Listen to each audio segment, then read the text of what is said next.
혼자 키운 아들, 법정의 별이 되다. 이혼 후 눈물로 키운 아이가 판사가 되어 돌아오기까지의 이야기. 이혼 서류에 도장을 찍던 날, 내 손은 너무나도 떨렸습니다. 아이만큼은 내가 키우겠습니다. 법정에서 그렇게 말하는 내 목소리는 단호했지만 속은 무너지고 있었습니다. 남편의 외도와 무책임함으로 무너진 결혼 생활. 친정도 넉넉지 않았고 가진 것이라곤 월세방 전세 보증금과 내 작은 몸 하나뿐이었습니다. 하지만 한 가지는 분명했죠. 아이만큼은 절대 버리지 않겠다는 것. 그날 이후 내 삶은 완전히 달라졌습니다. 아침에는 식당에서 아르바이트를 하고 오후엔 마트 계산대를 섰습니다. 밤에는 아이가 잠든 사이 도시락 반찬을 만들며 눈물을 삼켰습니다. 엄마 힘들어? 아니야, 우리 아들은 공부 열심히만 하면 돼. 초등학교 입학식 날 손잡고 교문을 들어설 때의 햇살을 나는 아직도 기억합니다. 세상 모든 사람들이 등을 돌려도 이 작은 손 하나만은 절대 놓지 않겠다고 마음속으로 수천 번 다짐했습니다. 밤이면 제 방 한구석에 앉아 아이의 얼굴을 바라보았습니다. 아직 초등학교 저학년이던 그 작은 얼굴은 세상의 무게를 알 리 없었지요. 하지만 저는 알았습니다. 아버지의 빈자리와 경제적으로 빠듯한 현실, 그리고 사회의 곱지 않은 시선이 우리 모자에게 얼마나 큰 장벽이 될지를요. 남편과 이혼한 후 저는 주변에서 혼자서 아이를 제대로 키울 수 있겠냐는 말을 수도 없이 들었습니다. 어떤 친척은 노골적으로 재혼을 해서라도 아이에게 아버지를 만들어줘야 한다고 했습니다. 그러나 저는 결심했습니다. 누구의 힘도 빌리지 않고 아이를 제가 지켜내겠다고 말입니다. 낮에는 두세 가지 아르바이트를 전전하며 생활비와 학원비를 마련했고, 밤에는 지친 몸을 이끌고 집으로 돌아와 아이의 숙제를 봐주었습니다. 가끔은 피곤해 눈이 감기기도 했지만 아이의 엄마, 나도 커서 훌륭한 사람이 될래라는 말 한마디가 저를 다시 깨웠습니다. 그 시절 저는 제 삶을 포기하지 않기 위해 작은 일기장을 하나 꺼내 들었습니다. 거기에는 매일같이 다짐을 적어두었지요. 오늘도 버텼다. 아이가 웃었다. 절대 눈물 보이지 말자. 이 아이가 나를 힘으로 삼고 있으니까. 언젠가 아이가 훌륭히 자라면 오늘의 고생이 다 보답받는 날이 오리라. 그 다짐들이 모여 제 마음속에 불씨를 꺼뜨리지 않는 등불이 되어주었습니다. 그러나 세상은 늘 제 편이 아니었습니다. 생활비가 모자라 전기와 가스가 끊기던 날도 있었고, 아픈 몸을 이끌고도 일을 나가야 할 때가 많았습니다. 그럴 때마다 저는 아이 몰래 베개 속에서 흐느꼈습니다. 그리고 또다시 다짐했습니다. 이 아이만큼은 누구의 동정도 받지 않고 당당히 살아가게 하겠다. 그 밤의 다짐이 훗날 판사가 된 아이의 길을 밝히는 첫걸음이었다는 것을. 그때 저는 아직 알지 못했습니다. 아이의 초등학교 시절은 유난히 조용했습니다. 말수가 적고 늘 제 눈치를 살피던 아이였지요. 학교에서 돌아오면 곧장 책을 펼치고 제가 힘들어 보일 때면 아무 말 없이 물 한 잔을 건네곤 했습니다. 그런 모습을 볼 때마다 마음 한구석이 저렸습니다. 저 어린아이가 너무 일찍 철이 든 건 아닐까 하고요. 그러던 어느 날 담임 선생님에게서 전화를 받았습니다. 어머니, 아이가 오늘 발표 수업에서 정말 훌륭한 말을 했어요. 장래 희망을 말하는 시간에 친구들 대부분이 연예인이나 운동선수를 말할 때 공공이는 이렇게 말했어요. 저는 판사가 되고 싶어요. 억울한 사람들을 도와주는 사람이요. 그 말을 듣는 순간 눈물이 왈칵 쏟아질 뻔했습니다. 아직 세상이 얼마나 복잡한지도 모를 아이가 왜 그런 꿈을 꾸게 됐을까요? 그날 밤 조심스레 이유를 물었습니다. 왜 판사가 되고 싶어? 엄마가 항상 힘든 일 있어도 참고 참잖아. 그런데 뉴스 보면 나쁜 사람들도 많고 억울한 사람도 많아. 내가 커서 그런 사람들 편 들어주고 싶어. 아이의 말 한마디에 저는 그동안의 고생이 조금은 위로받는 듯 했습니다. 그리고 처음으로 제 삶이 이 아이의 마음속에서 약함이 아니라 강함으로 비춰지고 있다는 걸 깨달았습니다. 그때부터 저는 아이의 꿈을 전폭적으로 지지하기로 마음먹었습니다. 돈이 없어도 책을 사주었고 사교육 대신 도서관에서 함께 공부하는 시간을 늘렸습니다. 밤늦게까지 문제집을 함께 풀다 잠이 들어버린 날도 많았지요. 한 번은 아이가 말했습니다. 엄마, 나 정말 열심히 공부해서 꼭 판사가 될게. 그러면 엄마도 세상 앞에서 더 당당해질 수 있잖아. 그 말이 제게는 세상의 어떤 위로보다 큰 힘이었습니다. 그날 이후 저는 두렵지 않았습니다. 세상과 싸워야 하는 현실도 고된 하루하루도 이겨낼 수 있겠다고 생각했지요. 아이의 첫 반짝임은 그렇게 우리 모자의 인생에 새로운 희망을 밝혀주었습니다. 아이의 꿈이 판사라는 두 글자로 또렷해진 순간부터 우리의 삶은 완전히 달라졌습니다. 이제 하루는 단순한 시간이 아니라 치열한 싸움의 연속이었지요. 아침 6시. 알람이 울리기도 전에 눈을 뜨는 건 이제 일상이었습니다. 허겁지겁 도시락을 싸고 아침밥을 차리고 아이를 깨우는 일은 늘 저의 몫이었어요.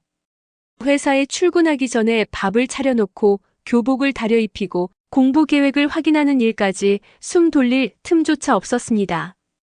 그런데도 아이는 단 한 번도 불평을 하지 않았습니다. 학교 수업이 끝나면 곧장 도서관으로 향했고 집에 돌아와서도 책상 앞에 앉았습니다. 저녁을 먹고 나서도 잠들기 직전까지 아이는 판례집과 법률서를 읽고 또 읽었지요. 저도 가만히 있을 수 없었습니다. 낮에는 직장에서 업무를 하고 밤에는 아이 옆에서 문제를 함께 풀었습니다. 어려운 법률 용어를 이해하기 위해 같이 책을 찾아보고 기출문제를 인쇄해 정리해주기도 했습니다. 어느 날은 야근을 마치고 돌아오니 밤 11시가 넘었는데 아이는 여전히 책상에 앉아 있었습니다. 늦었는데 이제 좀 쉬어. 아직 할 게 남았어. 내가 판사가 되려면 이 정도는 해야 해. 그 말에 피곤함이 눈 녹듯 사라졌습니다.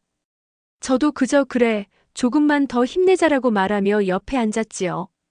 그러나 현실은 녹록지 않았습니다. 등록금과 참고서 비용, 학원 대신 자습실 이용료까지 돈이 늘 빠듯했습니다. 회사에서 야근을 자청하고 주말엔 아르바이트까지 뛰어야 겨우 학기마다 필요한 돈을 맞출 수 있었습니다. 하지만 힘들다는 생각보다 아이를 지키고 싶다는 마음이 더 컸습니다. 그리고 무엇보다 저를 지탱한 건 아이의 변함없는 말 한마디였습니다. 엄마, 나는 판사가 돼서 엄마 같은 사람들을 도울 거야. 세상이 함부로 대하지 못하게 만들 거야. 그 말이 제게는 인생을 버티게 하는 연료였고 절망을 밀어내는 희망이었습니다. 밤마다 아이와 마주 앉아 문제집을 펼쳐놓고 공부하던 그 시간들. 누군가에겐 평범한 하루일지 몰라도 우리에게는 살아남기 위한 전쟁이었습니다. 그리고 그 전쟁은 점점 더 치열해질 준비를 하고 있었지요.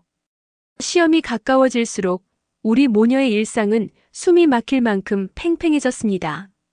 아이는 매일 새벽까지 책을 붙잡았고 저는 늘 그 곁에서 조용히 커피를 내리고 눈꺼풀을 부여잡으며 함께 버텼습니다. 하지만 누구도 예상치 못했던 첫 번째 실패는 그렇게 찾아왔습니다. 불합격. 발표창에 뜬 단 두 글자를 확인한 순간 아이의 손이 떨렸습니다. 그토록 치열하게 달려왔는데 현실은 너무도 차갑고 잔인했습니다. 그날 밤 아이는 아무 말도 하지 않은 채 방으로 들어가 문을 잠갔습니다. 문틈 사이로 새어나오는 흐느낌을 들으면서 제 가슴은 무너져 내렸습니다. 어쩌면 내가 너무 큰 꿈을 꾸게 만든 건 아닐까?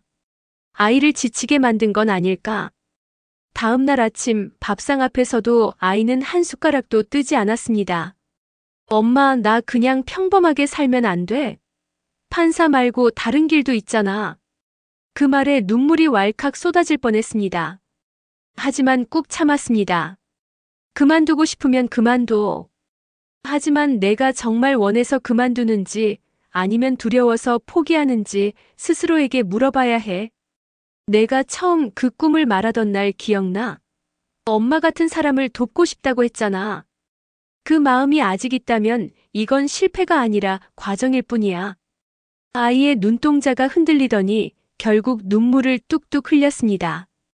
그리고 며칠 뒤 아이는 다시 책상 앞에 앉았습니다. 이번엔 더 단단한 눈빛으로. 두 번째 도전은 더 치열했습니다. 문제를 푸는 속도도 이해력도 눈에 띄게 달라졌지만 결과는 또다시 고배였습니다. 두 번째 실패. 이번에는 아이보다 제가 먼저 무너졌습니다. 회사 화장실에서 몰래 울고 밤마다 아이가 잠든 뒤 창문 앞에서 스스로를 원망했습니다. 그런데 이상하게도 아이는 눈물을 보이지 않았습니다. 엄마, 이번엔 조금 더 가까워졌어. 나 이제 방법을 알아. 그 말에 저는 비로소 깨달았습니다. 아이는 이미 실패를 패배로 보지 않고 있음을. 그리고 세 번째 겨울.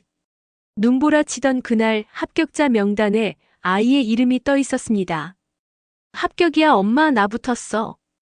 두 팔을 벌리고 달려오는 아이를 품에 안는 순간 지난 수년의 고통이 한순간에 녹아내렸습니다. 우리 해냈다, 엄마. 그래, 정말 해냈다. 그 순간 저는 알았습니다. 무너짐 속에서 다시 일어서는 힘, 그것은 단지 의지가 아니라 사랑의 증명이라는 것을. 그리고 그 사랑이야말로 세상 어떤 실패도 이겨내는 유일한 힘이라는 것을요. 합격 소식을 들은 날, 우리는 서로를 꼭 끌어안은 채 한참을 울었습니다. 그동안 쏟아온 눈물과 고생이 한순간에 보상받는 기분이었죠. 하지만 저는 그때 몰랐습니다. 합격이 끝이 아니라 시작이라는 것을요. 아이는 이제 사법연수원에 들어가야 했고, 그곳은 말 그대로 또 하나의 전쟁터였습니다. 수많은 수재들이 모여 치열하게 경쟁했고, 단 한 번의 실수로도 뒤처질 수 있는 냉혹한 환경이었습니다. 아이는 매일 새벽같이 나가 밤늦게 돌아왔습니다. 피곤해 절어 돌아와도 식탁 앞에 앉아 다음 날의 케이스를 복습하고 판례를 정리하곤 했습니다.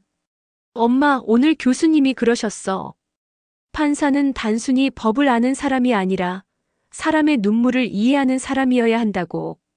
그 말에 저는 가슴이 먹먹해졌습니다. 어쩌면 그건 우리 아이에게 가장 잘 어울리는 말이었기 때문입니다. 아이의 마음속엔 늘 약자의 편에 서고 싶다는 간절함이 있었으니까요. 하지만 연수원 생활은 생각보다 훨씬 가혹했습니다. 서류 한 장, 발언 한마디가 평가 대상이 되었고 모두가 서로를 의식하며 살아남기 위해 발버둥쳤습니다.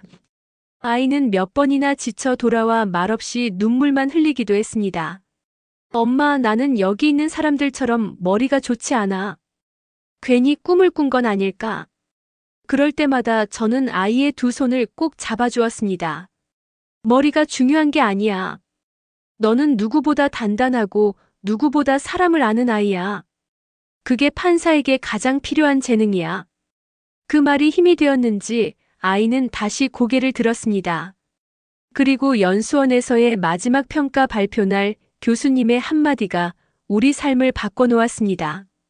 이 학생은 판례를 잘 외우는 학생은 아니었습니다. 하지만 피해자의 편지 한 줄에 가장 오래 고민했던 학생이었고 그 고민이 정의의 출발이라는 걸 몸소 보여줬습니다. 그날 아이는 우수한 성적으로 연수원을 마치고 판사 임용 대상자로 선발되었습니다. 집으로 돌아온 아이는 떨리는 목소리로 말했습니다. 엄마, 이제 진짜 시작이야. 법정에 서면 사람들의 삶을 판결해야 해. 그 무게가 두렵지만 나는 엄마가 살아온 길을 기억하며 판결할 거야. 그 말을 들은 순간 지난 세월이 파노라마처럼 스쳐갔습니다. 홀로 아이를 품고 살겠다고 이를 악물었던 그날부터 오늘에 이르기까지. 고통은 많았지만 그 고통 하나하나가 아이를 사람으로, 법관으로 만들어주었음을 깨달았습니다.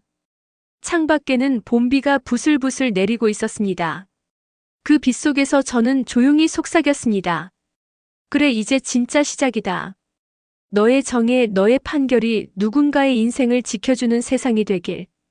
아이의 임용식 날, 저는 평생 잊지 못할 장면을 보았습니다. 검은 법복을 입은 아이가 단정히 서서 선서를 하던 순간 눈물이 앞을 가려 아무것도 보이지 않았습니다.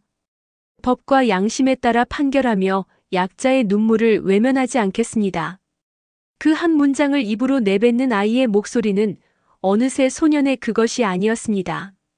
수없이 무너지고 다시 일어서며 단단해진 한 사람의 법관의 목소리였습니다. 첫 재판날 저는 방청석 한 구석에서 조용히 앉아 있었습니다. 아이의 눈빛은 긴장과 책임감으로 굳어 있었고 판사석에 앉은 모습은 낯설 정도로 어른스러웠습니다. 그날 다룬 사건은 생활고 끝에 절도를 저지른 한부모 가정의 어머니에 대한 재판이었습니다. 아이와 제 지난 세월과 너무 닮아 있었지요. 검사는 차갑게 말했습니다. 피고인은 반성에 기미 없이 범행을 반복했으며 사회 질서를 해쳤습니다. 변호사는 피고인의 사정을 호소했습니다. 이 사람은 아이를 굶기지 않기 위해 한 행동이었습니다. 범행 후 모든 피해를 변제했고 다시는 같은 일을 하지 않겠다고 다짐했습니다. 아이의 눈동자가 미세하게 흔들렸습니다. 잠시 눈을 감고 긴 호흡을 들이마시더니 천천히 판결문을 읽기 시작했습니다. 법은 냉정해야 하지만 인간을 위한 것이라 믿습니다. 피고인의 행위는 분명 잘못된 것입니다. 그러나 그것이 절박한 생존의 선택에서 비롯된 것임을 이 재판부는 외면하지 않겠습니다. 그리고 아이는 집행유예와 보호관찰, 그리고 지역사회 봉사 명령을 선고했습니다. 순간 피고인은 눈물을 터뜨렸고 방청석 여기저기서 안도의 한숨이 흘러나왔습니다. 그때 저는 알았습니다. 아이가 단순히 법조인이 아니라 사람의 삶을 판결하는 진짜 판사가 되었음을요. 책 속 판례가 아닌 사람의 눈물 속에서 답을 찾을 줄 아는 판사로 자라났다는 걸요. 재판이 끝나고 아이는 잠시 저를 바라보며 미소 지었습니다. 법정에서는 아무 말도 할 수 없었지만 그 미소 하나에 수십 년의 고생과 눈물이 모두 위로받는 듯 했습니다. 엄마, 이제야 조금 알 것 같아. 정의란 사람을 벌주는 것만이 아니라 다시 일어설 수 있게 돕는 거라는 걸. 저는 그 말을 들으며 고개를 끄덕였습니다. 그 말은 곧 우리 모녀가 걸어온 길에 대한 정의이기도 했으니까요. 세상의 차가운 시선 속에서도 서로를 붙잡고 여기까지 버틴 이유가 바로 그 말 속에 있었으니까요. 창밖으로 봄 햇살이 법정 안으로 스며들었습니다. 그 빛 속에서 아이는 판사석을 내려와 이제 막 세상을 향한 첫걸음을 내디뎠습니다. 아이, 이제는 제 아들이 판사라는 사실이 현실로 다가왔습니다. 법복을 입은 그 모습은 단순히 직업인의 모습이 아닌 삶의 무게를 온전히 짊어진 사람 그 자체였습니다. 첫 사회 판결을 맡으며 아이는 곧 현실의 벽과 마주했습니다. 법은 냉정했고 사람들의 삶은 단순하지 않았습니다. 법대로 하라는 명령과 인간적인 판단을 내려달라는 기대 사이에서 아이는 갈등했습니다. 어느 날 한 사건이 들어왔습니다.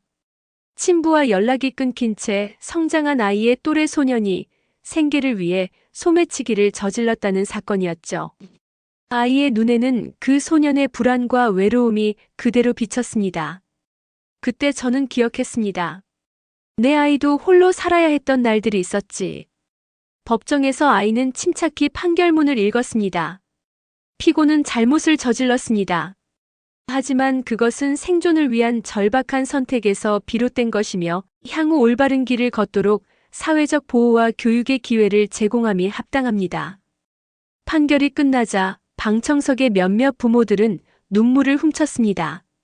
그리고 그 눈물 속에 저는 우리 모자가 견뎌온 시간을 떠올렸습니다. 고생, 눈물, 좌절, 그리고 끝없는 도전 모두가 오늘 이 순간을 위해 쌓인 것이었습니다. 또한 아이는 친정과 과거 남편 문제에서도 결정을 내려야 했습니다. 한때 우리 가정을 뒤흔든 남편과 시댁 문제, 숨겨진 재산, 친척 간 다툼 등이 법정에서 사건으로 이어졌습니다. 아이의 판결은 단호하면서도 인간적인 판단으로 과거의 상처를 마주한 저를 대신해 정의를 구현했습니다. 그 모습을 보며 저는 깨달았습니다. 세상은 여전히 불공평하지만 누군가는 그 불공평 속에서 사람들의 삶을 지켜줄 수 있다는 사실을요. 그리고 그 사람이 바로 내 아이였습니다. 창밖에는 늦은 오후 햇살이 법정 안으로 스며들고 있었습니다. 아이는 조용히 저를 바라보며 미소 지었고 저는 그 미소 속에서 끝없는 고생이 헛되지 않았음을 확인했습니다. 그날 우리는 함께 알았습니다. 세상은 냉정하지만 그 안에서도 사랑과 정의는 살아 숨쉬며 다음 세대를 비추는 빛이 된다는 것을. 판사로서 사회에 첫 발을 내디딘 아이를 보며 제 마음은 복잡했습니다. 한편으로는 자랑스러움과 안도감이 가득했지만 다른 한편으로는 오랜 상처와 미련이 여전히 남아있음을 느꼈습니다. 그날 예기치 못하게 과거 남편과 시어머니, 시누이가 우리 앞에 나타났습니다. 이제 와서 무슨 일이냐는 표정으로 서 있는 그들을 보며 마음 한켠이 미묘하게 뒤틀렸습니다. 아이에게 피해를 준 과거의 그림자가 아직도 눈앞에 생생하게 살아있는 듯 했습니다. 하지만 아이는 흔들리지 않았습니다. 법정에서 배운 냉철함과 인간적인 판단이 섞인 눈빛으로 그들을 바라보았습니다.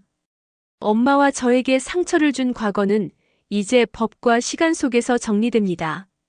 하지만 그 경험 덕분에 우리가 여기까지 올 수 있었음을 잊지 마세요. 그 말에 남편과 시어머니는 아무 말도 하지 못했습니다. 시누이는 겨우 고개를 숙였지만 표정에는 후회와 당혹감이 뒤섞여 있었습니다. 집으로 돌아오는 길 아이는 조용히 말했습니다. 엄마, 나 이제 과거에 묶이지 않을 거야. 내가 선택한 길을 갈 거야. 저는 아이의 손을 꼭 잡고 속으로 다짐했습니다. 그래, 이제 우리 모자는 과거에 흔들리지 않고 새로운 시작을 만들어 갈 거야. 그날 밤 창밖으로 비치는 달빛을 바라보며 아이와 저는 웃었습니다. 고생과 눈물이 많았던 시간, 하지만 그 모든 시간들이 우리를 단단하게 만들고 서로를 지켜주었음을 깨달으며 말입니다. 그리고 저는 마음속으로 속삭였습니다. 이제는 엄마도 아이도 모두가 진정한 자신으로 살아갈 시간이야. 아이의 첫 독립 판결이 있는 날, 저는 방청석 한켠에 앉아 있었습니다. 법복을 입은 아이는 이제 완전히 어른이었고 그 눈빛에는 수많은 좌절과 눈물을 견뎌낸 강인함이 담겨 있었습니다. 재판 시작, 법정 안은 긴장감으로 가득했습니다. 사건은 복잡하고 민감했지만 아이는 침착하게 서류를 확인하고 피고인과 증인을 번갈아 바라보며 판결문을 읽었습니다. 모든 것이 조용하고 차분하게 진행되었지만 제 마음은 격하게 뛰었습니다. 그리고 판결문 낭독이 끝날 무렵 아이는 잠시 판사석 위에서 저를 바라보았습니다.